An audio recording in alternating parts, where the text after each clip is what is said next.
The chaos of SEC Media Days hits a fever pitch on the final day as Nick Saban and the two-time defending national champs roll into town. The Crimson Tide, Phil Savage, the pick by the media to win the SEC this year. Not a huge surprise, not breaking news. They dominate really over Georgia and South Carolina. And Saban had, of course, a funny comment about the media on that, saying in the last 21 years, the media is 4-17 at picking the SEC champs. So he, of course, said, if I was 4-17, I'd probably be back in West Virginia pumping gas at my daddy's gas station. So. Yeah, the media has not been particularly accurate over the years in terms of picking the overall winner of the Southeastern Conference. But Alabama, the overwhelming favorite in the Western Division. And on the Eastern side of things, Georgia, in a bit of a surprise, the voting numbers really showed that they're a pretty significant favorite over both South Carolina and Florida. But I think the East is wide open. We'll see what happens in the West, but a lot will be played out in the early portion of the season. Georgia, South Carolina, Alabama, Texas A&M, both come in the first few weeks of the season. And of course, Texas A&M getting a lot of buzz with Johnny Manziel, and they had a great season last year beating Alabama.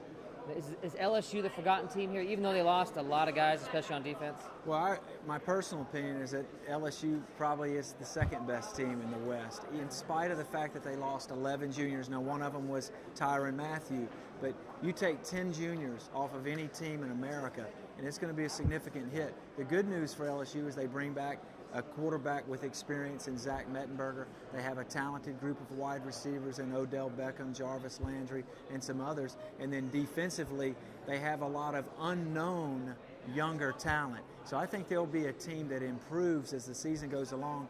They get A&M later in the year, and that's going to be a key game depending on what happens with Alabama and A&M in the early part of the year. Of course, they're one of the teams that beat A&M last year. Of course, that was early in the season before Johnny football really emerged. The other, maybe the forgotten team here, when you've got Georgia and you've got LSU and you've got Alabama, then there's Vanderbilt over here in the corner, but that's an improving program. Well, I think Vanderbilt has represented themselves extremely well the last couple of years. They've been to a bowl game 2 years in a row. They won 9 ball games last season. James Franklin has brought a lot of energy and enthusiasm. And, from a Senior Bowl standpoint, they had 3 seniors here today that all have a legit chance to find their way to Mobile. Andre Howell, the corner, Wesley Johnson, offensive tackle, and then Jordan Matthews is probably their headline player going into the year, probably a top 2-round wide receiver for the Commodores. Big picture here. Obviously, the SEC has won 7 national championships in a row.